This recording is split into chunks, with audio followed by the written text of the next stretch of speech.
มอนโยปลามอกะโพตองโดชงขอซี่ขอชัวหลอจิยงสมาตาจ่อหกเกกันก็รู้เชื่อมอนุ่งเกลำนองกูได้วิดีโอน่ะนอลีอีนาทีตัวอย่างโยป้าเตาคอกระตูกะมอนโยปลาก่อตอกะหล่อจงปกติย้อยจงตัวอีจงผู้ยืเฉลชเล่นสัวตูนู่นนอกูหลอกเคียจ่อตูชั่วคอมอนโยปลากะโพหล่อยเดี๋ยวกะโพอับเซตหล่อยเดี๋ยวลิซิดวงหล่อมูจอมอมะเร็งลำไส้สลีตุชั่วน่ะนอตัวอย่างโยป้าเตาจดที่หนึ่งว่ามอนโยปลาว่ามอจีอะไรเงี้ยเริ่มต้นมูจอจอมอเตาเก่าแต่ชงละตัวอย่างป้าเตาสลีจะชั่วน่ะนอย่อรอชาติเชอเมกาลอนี่จะชวนจั่วว่ามอจีละวันเจเลยนี่จะชั่วว่าเตาคุณภาพเชียสลีจะชั่วนอตัวอย่างโยป้าเตาก็ตูกะมอนโยปลาก่อจงปกติยอเตียก็มอนโยปลาหล่อนเดเนี่ยเตาชงว่าก็นอเตะของเตอของเจเตนอหล่อนอจิไล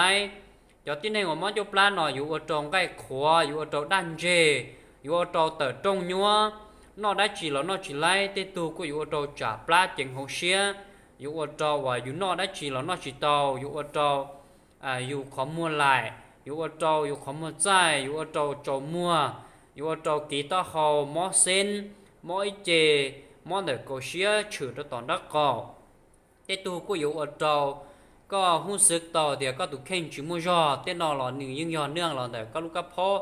ยอดเดียตัวเนี่ยตัวสีเลยตุกพงยืดตือว่าตาต่อมอกระเพาะหล่อเดี๋ยวเนี่ยตัวชงคอที่คอชัวหล่อจีจงไปต่อลูกคลินิกเลยว่าคอจงจิตุการหล่อที่ก็รู้เชื่อหล่อชีตุชวนหล่อหนึ่งให้จึงยังอีเจ้าเกตต่ก็ดีต่อหล่อแต่ตุกมอนโยปลายก็สตอหูสต้องตัวตุเล็กสต้องวันยอดโดนนัดจอนอจงเชียร์ให้คำปรึกษาแล้วก็ชัวรู้เชื่อใช่ไหมยอดจง